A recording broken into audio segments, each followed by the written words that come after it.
मजा आ गई मजा। और सुना, बहुत थक गई बनी, एक खूब कड़क चाय बना के पिया दा। बैठी लेके आओ। हाँ जा जा जा।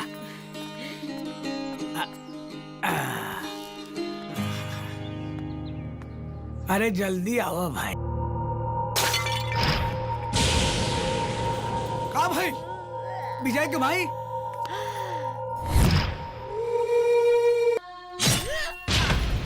कह के आसान का देलस, बुढ़वा के चीख निकल गई, जान बख्श दे।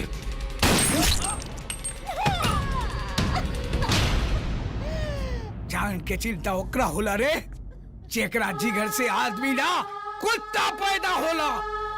एक बात ध्यान से सुन ले मुकामा, जब हमार बेटा मारी ना तब तोहरा के चीखे के मौका ना दी। ज्यादा चिल्ला मत, न तो बिना गोली बंदूक के मारा जीबो।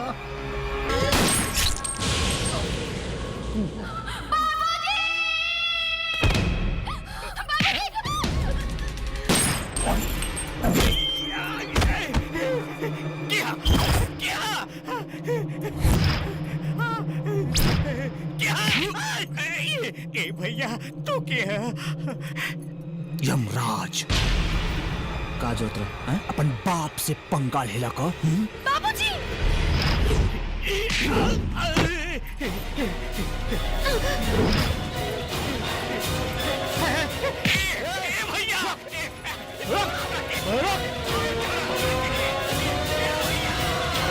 अरे भैया छोड़ दे हमरा के।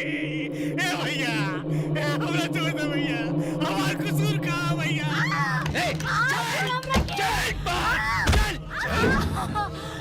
चल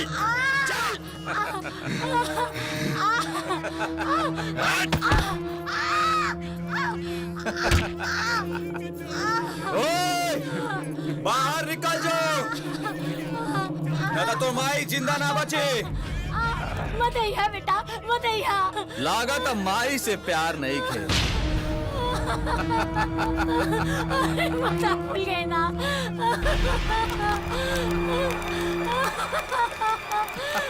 जल्दी आओ, न तो माई का जान आवे से पहले निकल गई। माई! माई! ए भैया। ए बाबू, बेटी बाप के मारी तो मरे में तकलीफ कम हुई। ले ले बाप के गोली मार। नहीं ले मार। नहीं। ए बुढ़वा, बेटी के बोल गोली चलावे, न तो अभी एक रख। अरे ना भैया। बेटी मार दे हमरा के कोई। अरे बाप के न्याय पर बेटी के न्याय ही दुनिया याद रखी। ना बाबूजी। बेटा, बाप के श्रृंगार बेटी के इज्जत और सम्मान रोकेला। मार दे बेटा। मार गोली, मार दे बेटा। मार गोली, मार गोली। बाबूजी! बाबूजी! बेटा। बाबूजी! चल उठ, बाबूजी गैलन।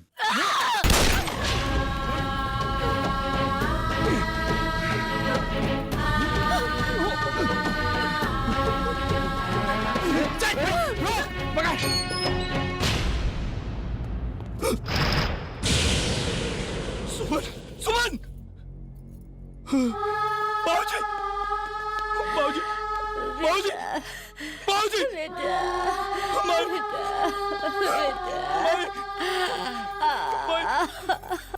बेटा,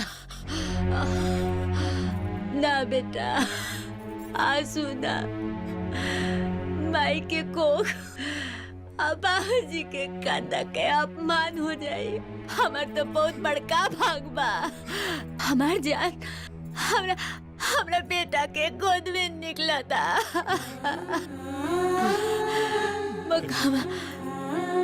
मोकामा के चीख निकले से पहले ओकर जान निकले के चाहिए।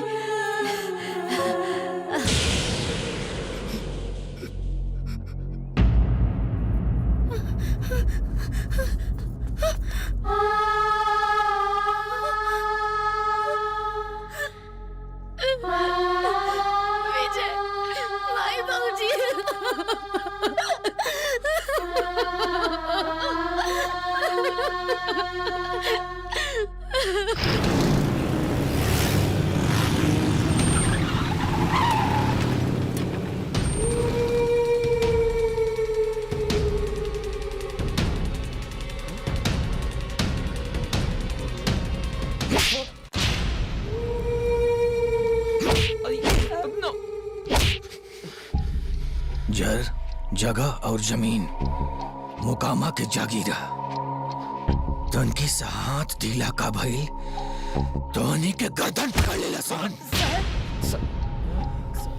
और जौना के बल पर मोच के नोक ऊंचा करके घूमता रसन गर्दन अकड़ गई लोग लाश उठावे में।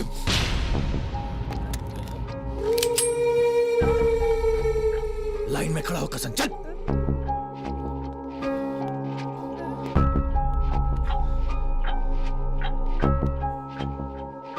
जूता उठाओ कपार पे धर, चल। जूता उठा के कपार पे धर, न तो इतनी गोली मारब कि सारा देर संतान और जंगला हो जाए।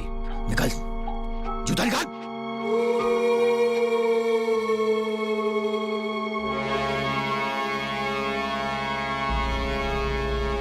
ध्यान से।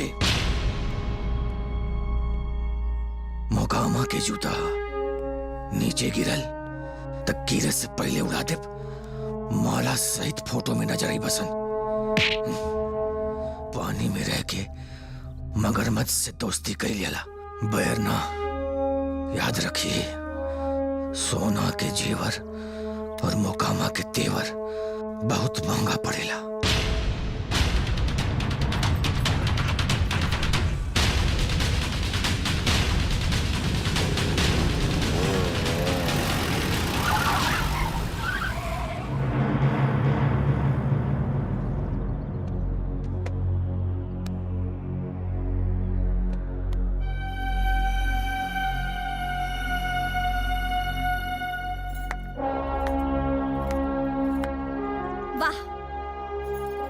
वर्दी पहन के जब आदमी कसम लेवेला तब दो ही को बात मन में आवेला, या तो मर जाए या तो हम मार डालें, लेकिन आपन वर्दी के कद छोटा ना होके दे। वो तो ई सोचत होई कि जॉन कलेजा वो आपन माई के कोख से लेके पैदा भइल होई, ओके दुनिया मर्द कह के सलाम करी। और जौन इंसान कोशिश करेला ओकर सब कुछ बर्बाद हो जाला। और रउआ लोग ऊ आदमी के जूता उठा के सलाम कर लेनी। हाँ। अपने लोग के साथ मिलल त लागल कि अपने लोग के साथे साथ हमार बदला भी पूरा हुई। बदला? हाँ, वो लड़की के बदला जौन आपन हाथ में मेहंदी लगा के ओकर इंतजार करत रहनी कि ओकर मांग में सिंदूर भर के ओकर आपन दुल्हन बना के आपन साथे ले जाई। पर वो अभागन ई भुला गई कि जेकरा खातिर उस सच समर के बैठल है उस संग्रामपुर के थाना इंचार्ज रहे बेनुधर पटेल। और वो अपन दुल्हन से मिले सेहरा बांध के ना बल्कि कफन ओढ़ के आई।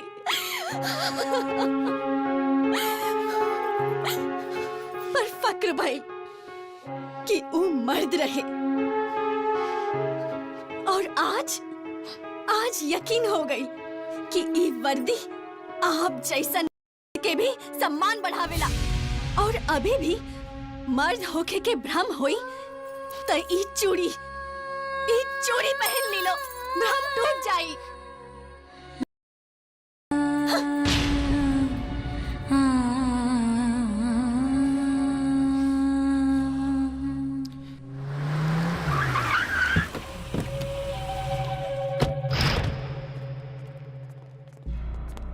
जय हिंद सर।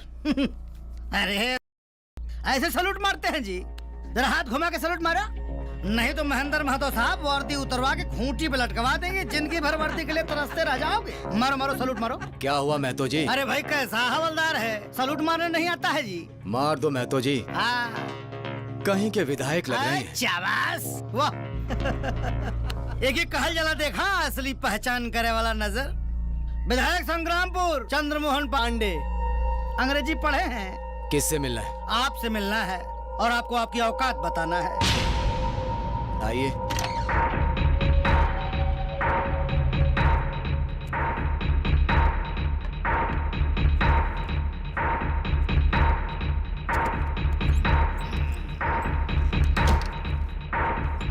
विधायक जी, ये हमारी कुर्सी है।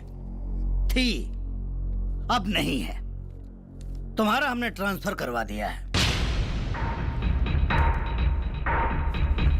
तुम्हारे जैसे आदमी का भाग्य विधाता हमारे जैसा ही आदमी होता है। इसलिए आज के बाद मेरे पैरों में रहने की कोशिश करना, कभी खोपड़ी पे चढ़ने की कोशिश मत करना। एक आम आदमी को मोहरा बनाकर खुद के नाम के सामने मोहर लगाना चाहते थे। विधायक जी, काम तो हो ही रहा है, तभी तो आपके नीचे का पसीना मुंह पर आ रहा है। पसीना नहीं, खून का फब्बारा बोल, खून का फब्बारा। मोकामा के मोहर में स्याही नहीं, खून लगता है। शुक्र मना कि सिर्फ ट्रांसफर करवाया, नहीं तो तेरे करतूतों की खबर सरकार तक पहुंचा दूं ना, लात मार के बाहर निकला जाएगा, लात मार के। और कर भी क्या सकते हो? तबादला किया ना? तबादले की तारीख 24 है और आज 23 तारीख है। पूरे 24 घंटे है तेरे पास। ये टेबल, ये कुर्सी और ये दफ्तर सब मेरे अंडर में है। और आपकी मेहरबानी से दफ्तर में सीसीटीवी कैमरे भी लगे हुए हैं। तो क्या हुआ? मातो जी, यस सर। बंद कर दीजिए।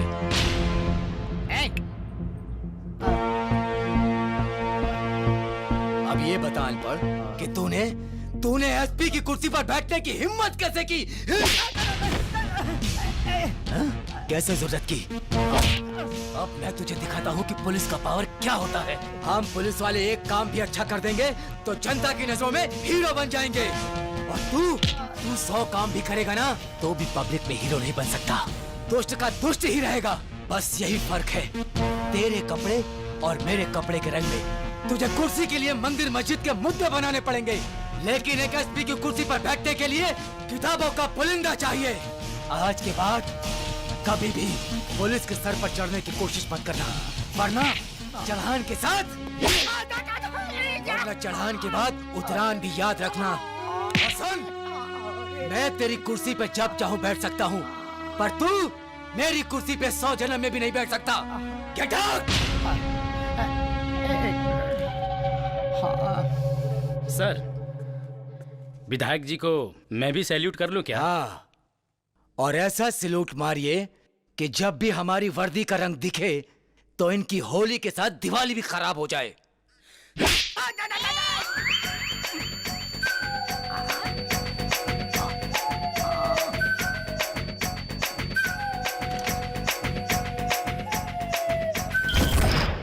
हेलो दुबे जी।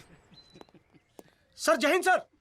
मेरा तो तबादला हो चुका है, इसलिए मैं आपकी ज्यादा तो मदद नहीं कर सकता, लेकिन हाँ, एक बात कहना चाहूंगा कि अगर पुलिस वाले चाहें तो बड़े से बड़े गुंडे साधु बन के कीर्तन करने लगेंगे। और हाँ, वर्दी और मिट्टी का रंग एक सा होता है। जी सर। जब जमीन जलती है सबको अपने पांव खुद संभालने होते हैं, उसके बाद मलबे के ढेर में सब दफन हो जाते हैं। इंसान या गुंडे कोई जिंदा नहीं बचता, कुछ मिलता है तो बस लाशें मिलती है। जय हिंद सर। दुबे जी, का बात हो गई? पाणे जी, पहला बेर तक ड्यूटी निभावे का टाइम आयला। अच्छा, तो ये पर कभी मन का कहता? वक्त आने दे, बता देंगे तुझे आसमां। हम अभी से क्या बताएं क्या हमारे दिल में है। वाह, रह रहे राहे राहगीर, रह न जाना राह में, अब तेरी हिम्मत की चर्चा गैर की महफिल में है। माफ करी दुबे जी, इराउर लिखल ना रहे लेकिन हमरो याद बा।